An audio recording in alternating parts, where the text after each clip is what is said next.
Sir पहले तो congratulation sir ma'am, congratulation आपकी नई मूवी आई है जो बहुत ही अच्छी चल रही है, ट्रेंडिंग चल रही है। तो पहली बात आपका एक्सपीरियंस कैसा रहा है मूवी में काम कर?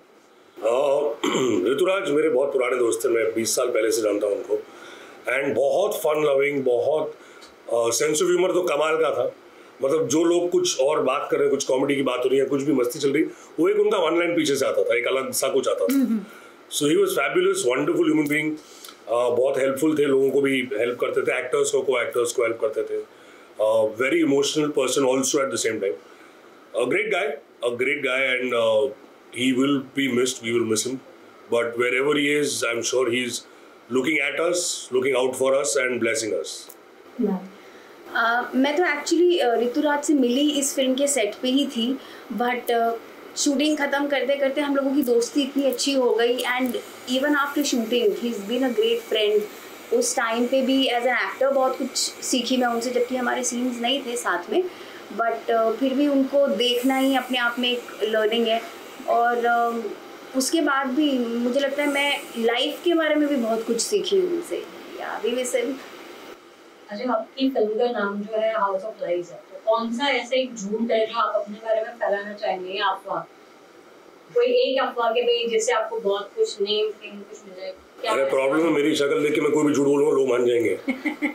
ये अब आप पहले बोलो, मेरे को सोचो क्या अफवाह फैलाना? अफवाहें हम लोगों को खत्म करनी है, आपकी फैलाना चाहिए। नहीं, हाउस ऑफ लाइज है ना, तो कुछ ऐसा चिंगारी जो आप लगाना चाहेंगे? मैं हीरा मंडी 2 में हूँ। इट्स अ फैक्ट, मैं हीरा मंडी 1 में थी, but I had to back out because मेरा उस टाइम पंजाबी फिल्म शुरू हो गया था, बट मैं थी। It's a fact. मुझे हीरा मंडी में किसी ने बुलाया नहीं। दोनों का हीरा मंडी, तो अगली हीरा मंडी मैं डायरेक्ट कर रहा हूँ, लेकिन आना। ओके, फिल्म की शूट के टाइम पे क्योंकि आप पूरा यंग ग्रुप था, तो किस तरह की मस्ती हुई है? कोई इंसिडेंट्स आप लोग मतलब ऐसे ही साथ में बैठ के कुछ किया हो, शेयर करना चाहेंगे? इतने सारे थे ना, क्योंकि रोज मैं आपको बताता हूँ, रोज शाम को पैकअप के बाद मेरे रूम में इकट्ठा होते थे सब लोग रिहर्सल्स के लिए, और काफी सारी रिहर्सल होती थी अगले दिन क्या शूट करना।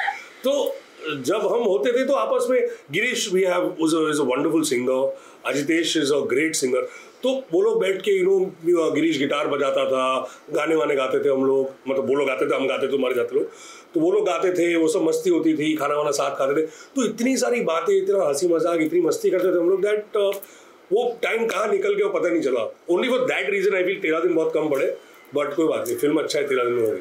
तो मतलब कोई प्लान है ये ग्रुप का वापस मिल के जाके रिविजिट करने का? अलीबाग में जो बंगलो है वहाँ पे हम सोच रहे थे जाना चाहिए, लेकिन हमको अनफॉर्चुनेटली पता चला वो बंगला ही नहीं, वो बंगला ही निकल लिया, तो टूट गया। फिल्म में जो आप लोकेशन देख रहे हो वो नहीं है, वो है ही नहीं अभी। वही सौमित्र सोच रहा था वो जाके जगह खरीदे, बट पता नहीं क्या वो बात का।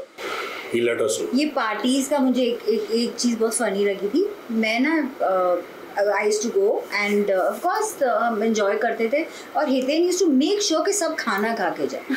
तो खाना वाना खा के हम लोग फिर अपने रूम में चले जाते थे, सो जाते थे।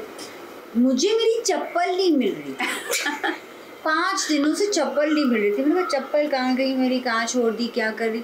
इतने में जब एक बार मैं सुबह हम लोग भाग रहे थे शूटिंग के लिए, हितेन ने मुझे बोला स्माइली तुम्हारी चप्पल यहाँ पड़ी हुई है पिछली बार। हाँ, क्योंकि मैं सोच रहा हूँ, मैंने कहा मैं रूम में अकेला हूँ, लड़की की चप्पल कहाँ से है?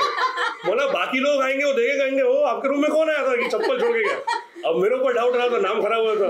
तो फिर मेरे को समझ में आया, मैंने सिमरन को पूछा, मैंने सब लड़कियों को पूछा जो आई थी रूम में, मैंने कहा स्माइली, हाँ पार्टी करने जो सब साथ में, मैंने कहा स्माइली जी आपकी चप्पल। अच्छा, लेकिन ये सुन के कोई और गलत ना ले ले, पता चला हितेन के घर पे पहुंच गए, भाई हम लोग भी आते हैं पार्टी करने के लिए लड़कियां। नहीं मेरे घर पे बहुत लोग आते हैं। नहीं, बट वो ना एक अच्छा होता था कि एक अनवाइंड हो जाता था रात को, कि सारा दिन हम लोग काम कर रहे हैं और उसके बाद इसके रूम में जाके, वो भी एक अच्छा होता था क्योंकि इसके रूम में ही गंद पड़ता था, हमारे रूम्स क्लीन रहते थे। और रात को इन सब के जाने के बाद सारे बर्तन उठा के मुझे बाहर रखने पड़ते थे कि भाई कोई ले जाओ, क्योंकि सुबह तक मक्खियां भिन भिना रही, वहाँ क्या क्या हो रहा है। मैंने कहा भाई कोई तो ले जाओ, ये लोग तो जाके आराम से सो जाते थे।